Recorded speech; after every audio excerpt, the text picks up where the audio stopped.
Hello and a warm welcome back to the channel. My name is James and I'm the Anxious Traveller, and today we are doing another review of a purchase that I've recently made, and to be honest with you, I wish I hadn't have made this purchase.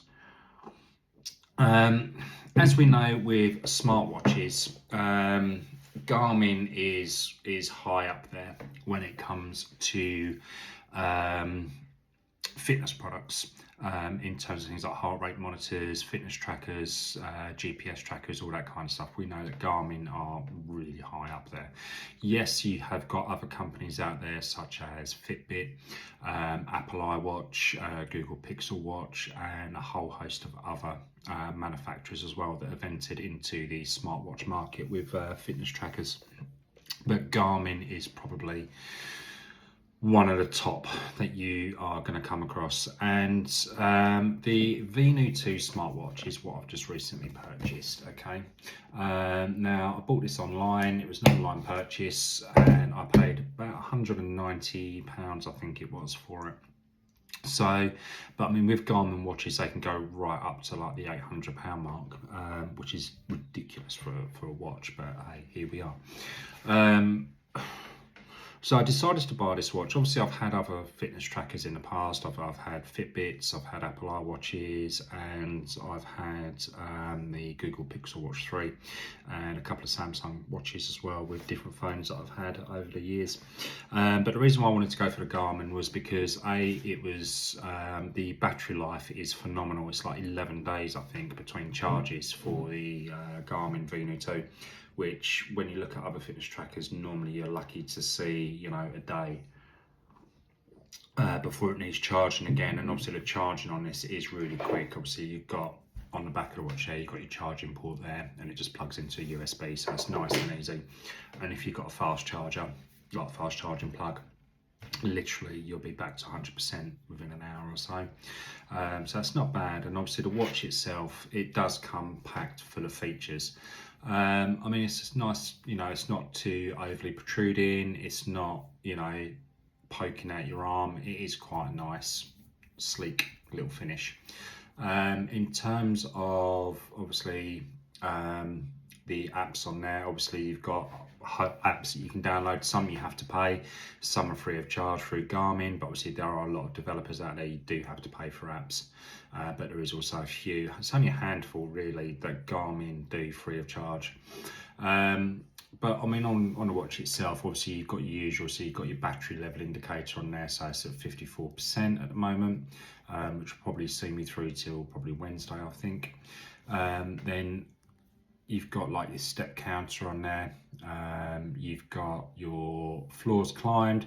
I live in a bungalow, so I don't climb many floors because I've got no stairs. You've got your intensity for workout. So today I've done a 27-minute intense workout where all I've done really is have a shower and get out of bed and do a bit of housework. About 27 minutes of intenseness there. I've burnt 66 calories. My hydration level there is 0 because I don't bother logging my water fluid intake. You've got your heart rate monitor. And now with this one, you've got your body battery. Again, I don't know how well you can see that, but my body battery at the moment is showing 60%, which, to be honest with you, I thought would be more higher than that because I did sleep for about 9.5 hours last night. But your body battery indicator obviously just tells you if you're knackered or not. Then you've got your stress level. Again, sort of Fitbit do the same sort of thing, monitors your stress. Then you've got your respiration, you've got your breaths per minute.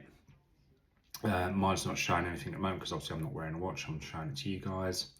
You've got your pulse oxygen levels. Mine is at 94%. So it goes off really quick, it does time out very quickly. Then obviously you've got your sleep there. So my sleep score was 9 hours and 37 minutes. Then you've got things like your notification. So if you've got it linked to your phone like I have, if you get like a text message or a missed call or something like that, you just get a notification sent through to your watch. You've got your weather on there, so it shows in American format, even though I'm in the UK, so it's showing 54 degrees. It's not that high outside at all. No. And then obviously you've got your maps on there as well. Oh, you can see that there. Now, the only downside to this watch, and this is something that Garmin needs to sort out, and had I have actually gone into a shop and seen this watch and looked at other watches like Fitbits, I probably would have gone for a Fitbit, to be honest with you. The watch itself, as I say, it's price pointed at £190, which is a lot. You know, when you look at obviously the price points of like Fitbits, like the Fitbit Virtual 4, something like that, which is a lot less price pointed or lower price pointed. The quality of the finish on this watch is awful. It is cheap, nasty plastic, all round. You know, the bezel here, you know, cheap, nasty plastic. The face itself, again, cheap, nasty plastic. It's not even glass covering the screen, it's just plastic. And then the back is just real cheap, nasty plastic. I don't know if you can hear this, but if I tap it, you can hear that it's just cheap, nasty plastic. And the watch itself is cheap, nasty plastic. You know, it's, when you look at other smartwatches out there that, again, lower price pointed, they feel nice, they feel not heavy, but you know you're wearing one. And they've got a certain design finish that, like, got a bit of aluminium on there and stuff like that. Whereas Garmin, it's literally just, I don't know, with this watch, it kind of feels like, you know, they've gone through a box of bits and gone, oh, we've got a box of bits left over, let's knock out another watch, you know, for 200 quid and sell it to the public. I mean, don't get me wrong, it does sit nice on the wrist. Sorry about my skin. It does sit nice on the wrist, you know, and like I say, it's packed full of features that you can't fault. It works really nice and easy on the app on your phone, and with the app on your phone you can download obviously your apps onto the watch itself. You can change your watch face, you can look at different watch faces on the phone, on your phone, and change your watch face and stuff like that. And obviously you can then go into your phone, you can track a bit more in terms obviously of what you've been doing. But it's just the build quality of this, and Garmin needs to sort this one out, because if you're spending 200 quid on a watch, you want to have a watch which has got a better feel to it, a better finish, a more premium finish. Especially with Garmin being such a premium product, you would think that they would put a bit more into the build of this phone. Now, I'm outdoors a lot, I'm walking a dog a lot, I do a lot of off-road cycling, off-road riding, a lot of on-road riding. If I was to fall off my bike, this watch would not survive. It would be 200 quid in the bin. It just wouldn't survive it. I think it would just crack, it would shatter. It's, like I say, it's just, I mean, listen to that. That is just cheap plastic. Cheap plastic, it's just cheap. It's cheap. And, you know, I really would have thought that Garmin would have had more of a premium feel to it, more of a premium finish. Maybe you'll get that if you're sort of over the 250, 300 pound mark watches, but sub 200, it's not great. It really isn't great at all. And like I say, if I'd have gone into a retailer like Currys or somewhere like that, where they've got Garmin watches on display, Fitbit watches on display, Apple Watch watches on display, I'd probably been swayed more to Fitbit because of the finish, the feel to it, the comfort of knowing that if you did knock your watch on something, if you did come off your bike, if you did fall while you was running, you know that your watch would survive. And I just don't think this watch would survive it. I don't think this watch would be up to the challenge. Maybe if you just did walking and you didn't do any sort of thing adventurous in terms of sport wise, then yeah, this is a watch for you. But if you're a bit more adventurous, then I don't think this would be the watch. I think you'd have to go over the £200 price point to try and get a watch with a bit more of a premium feel, premium finish, or look at other manufacturers out there. Is it worth 200 quid? No. The apps itself and the way that the watch works and the way that the watch performs, yes, because Garmin, they have packed it, you know, with a lot of features. But it's just the overall finish, the overall quality. The design of the watch is fine.